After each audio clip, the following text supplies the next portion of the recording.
inconvenience in line with our terms and conditions, which were accepted by customers at the time of booking. We would like to reassure customers that whilst it is rare to delay the opening of a hotel, we continually monitor all the hotels in our programme to ensure they meet our high standards, and guests currently on holiday at the Blue Lagoon Princess are enjoying their stay. Have you ever arrived at a hotel which wasn't finished, or was having extensive building work and you weren't warned about it? What happened? How did you complain? Let me know your story. Facebook.com/John Guinn Travel Show. Now here's a story about an airport I'm not sure I've ever mentioned in the nearly 3 years of my show, so it's about time I mentioned it. A record of more than 500,000 passengers used Bristol Airport during April, which was an increase of 7.1% on April 2014. This performance ensured a 13th consecutive month of growth for the Southwest Airport, which is due to have an Eastern Terminal extension to open in July to help cater for those with increased services. BMI Regional saw traffic grow following the launch of new services to Paris and Dusseldorf. Brussels Airlines, EasyJet, Ryanair and Thomas Cook Airlines also recorded strong growth from Bristol. Further growth is forecast for May, with charter airlines commencing their summer programmes. And new destinations include Bilbao, the Isle of Man, Porto, Gibraltar, Sicily, Cape Verde, Paphos and Hurghada with Thomson Airways. Also, Wizz Air makes its Bristol debut in June with a twice weekly flights to Katowice in Poland. Airport Chief Executive Robert Sinclair said, "Growth in passenger numbers supports investment in facilities such as Eastern Terminal extension, which will create additional space and seating, as well as a wider choice of shops and restaurants. It also demonstrates to the airlines the strength of the market for air travel in the Southwest as we work to attract exciting new routes to add to 100 plus already that they offer at Bristol." And now for an airport I have mentioned a few times in the last few years, especially as it was UK Airport of the Year for 2 years in a row, as voted by Which magazine readers. Southend is to focus on new airlines as passenger numbers have flattened. The number of passengers there will remain flat in the short term as it seeks to attract more airlines, according to the parent company Starbar Group, when they released annual financial figures for the year up to 28th of February. The group's aviation division saw underlying earnings soar from 100,000 to 1.4 million year on year, based on a 16.3% rise in revenue to 23.6 million. Stobart Chief Executive Andrew Tinkler said that the group's focus was on getting new airlines to use Southend Airport. EasyJet, Flybe, Skywork Airlines are the main carriers at the airport, with Adria Airways starting flights to Maribor in Slovenia from next month. I hope people who work at Southend Airport will do a better job of pronouncing that than I do. Tinkler said that they are seeing interest from a large number of European operators who consider London Southend Airport a very attractive option to serve the London market. He went on to say that in the short term, they are expecting passenger numbers to remain flat while they build these partnerships with new operators and extend relationships with existing operators to deliver sustainable routes. Passenger numbers at Southend have grew by 9% to 1.1 million in the year, with revenue per passenger up 8.5% to £20.80. Doesn't seem a lot, does it, to only make £20 or £21 from people who visit, but there we go. Have you used Southend Airport? Do you feel that it is worthy of being UK Airport of the Year? And let me know. Facebook.com/John Guinn Travel Show.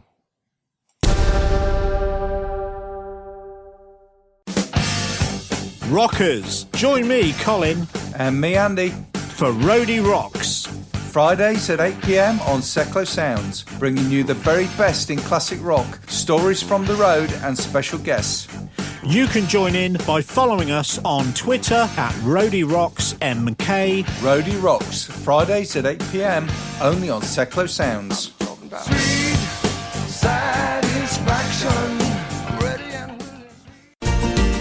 Keep up to date with travel news by liking my page, facebook.com/John Guinn Travel Show. Now for an airport story slightly further afield. It's in Rome, and 3 Algerians are on the run in Italy after they slid down the emergency exits of an Air Italia plane while it was preparing for takeoff. They forced open the emergency exit while the plane was preparing to take off Wednesday night.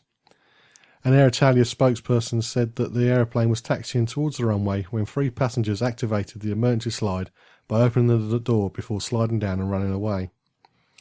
He added that therefore the captain was forced to go back to the parking lot.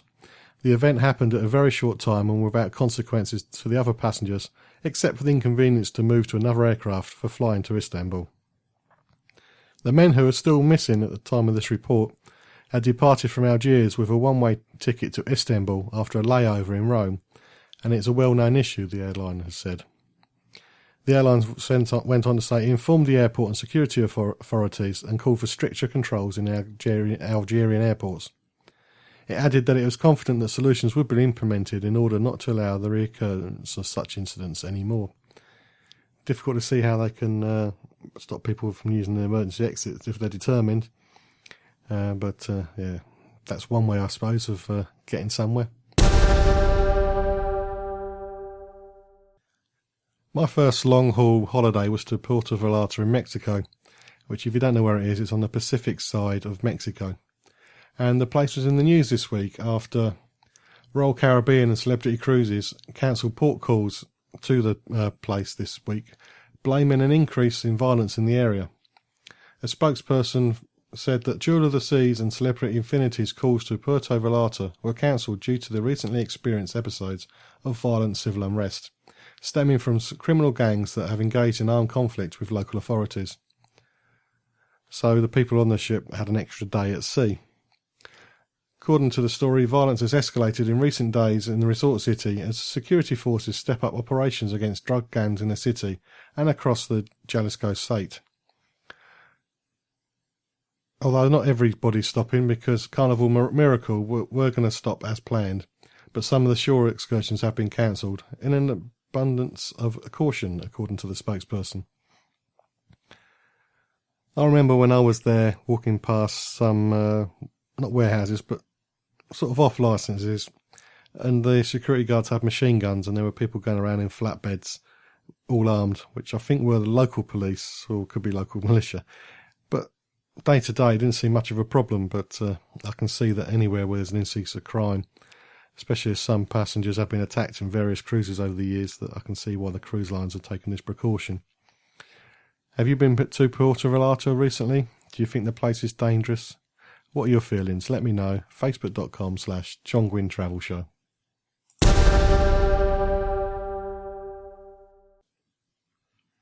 As you'd expect, especially if you regularly listen to my show, there's been more claims and counterclaims on the Gatwick Heathrow expansion debacle this week.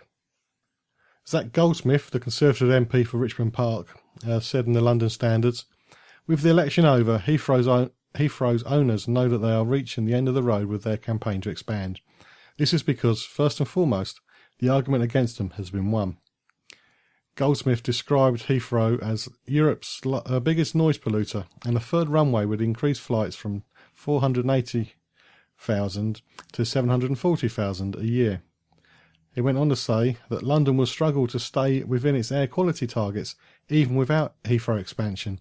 The air pollution costing 29,000 lives each year in the UK is an issue that's moving fast up the political agenda. This is in a story he wrote for the London Evening Standard.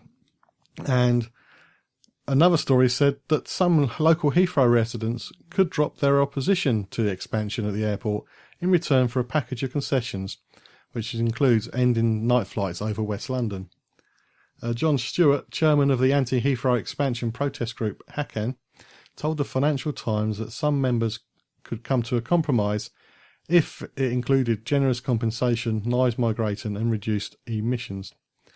This disclosure came amid growing concerns that Sir Howard Davis Airports Commission will recommend an extra runway at Heathrow over Gatwick when it reports in late June. Stewart told the Financial Times, "If the Davis Commission goes for Heathrow, there would undoubtedly be fury among many people. It is equally true that others would be tempted by a package which included conditions to improve the noise climate, and particularly any proposal to end night flights." A Heathrow source said that Heathrow is already committed to no further increase in the number of night flights, but a total ban would have to be put to the board because it would be a commercial decision. And Gatwick Chief Executive Stuart Wingate unsurprisingly urged the new Conservative government to urgently tackle the issue of expanding airport capacity in the southeast of England, preferably with a nod going towards Gatwick. Gatwick Airport has recorded a 26th consecutive month of growth and a record April. Wingate went on to say that a new runway at Gatwick could be delivered quicker, cheaper and more simply and at a fraction of the overwhelming environmental costs that face Heathrow. Almost 3.2 million passengers used Gatwick last month, which was a 0.6% increase, or 18,000 more than the same month last year. The largest growth last month came in transatlantic routes, with nearly 152,000 people travelling across the pond, which is a rise of 8.2%, mainly due to the low-cost Norwegian long-haul flights to the US. But it isn't just the Heathrow camp that feels that Gatwick is not the answer. EasyJet Chief Executive Caroline McCall said that there is no demand for a second runway at Gatwick, and the government should expand Heathrow. Which is strange seeing that EasyJet is the biggest operator at Gatwick. It would still oppose a new runway there. She said, "Nobody is screaming for a capacity at Gatwick. There is no demand. Everyone is screaming for capacity at Heathrow. It is the review of everyone in business." Also, the airline fears that a second runway at Gatwick would be funded by a levy imposed on fares. That's part of the taxes bit that comes in your ticket. The Airports Commission, led by Sir Howard Davies, is poised to recommend whether new government should expand the capacity at Heathrow or Gatwick, and it is expected at late June or July, but I've got a feeling it could be even later than that. But on a plus for Gatwick, Germania has expanded their operation at the airport. The charter airline has increased its presence by adding a fourth aircraft at the Sussex airport. Germania's latest arrival is a 215-seat Airbus 321, which we used exclusively for Olympic holidays charter flights to Greek destinations such as Corfu, Crete, Rhodes, Kos, Xanthos, Skiathos and Kefalonia. Germania is based in Berlin, and it began flying from Gatwick in 2013 with two aircraft initially based at the airport, and then it added a third later on in the year. Jermaine Newton, who's the Germanian's Director of Sales in the UK, Ireland and France, said, "Our charter business is central to Germania's success." As well as the charters, Germania also runs scheduled services from Gatwick to Erfurt in Germany and also to Kosovo. And that ends the travel news for this week.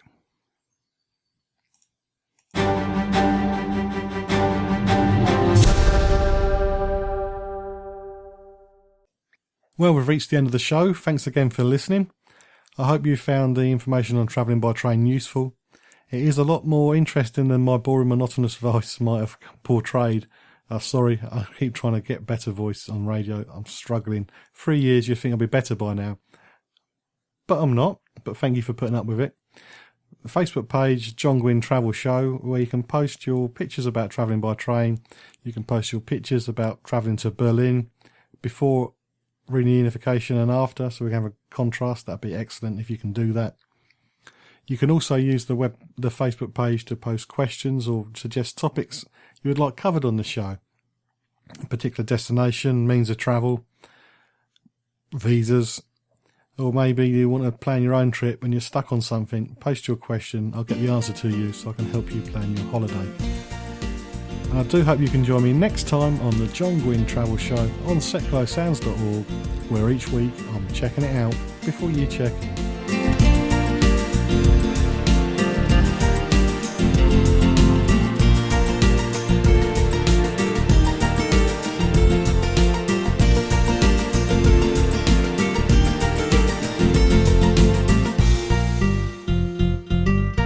MK Pulse proudly sponsors Seclo Sounds. MK Pulse is Milton Keynes' local magazine, bringing helpful information on food, health, fashion, money, travel, culture and much more to 84,000 people every month. Plus news, views and what's on from around the city.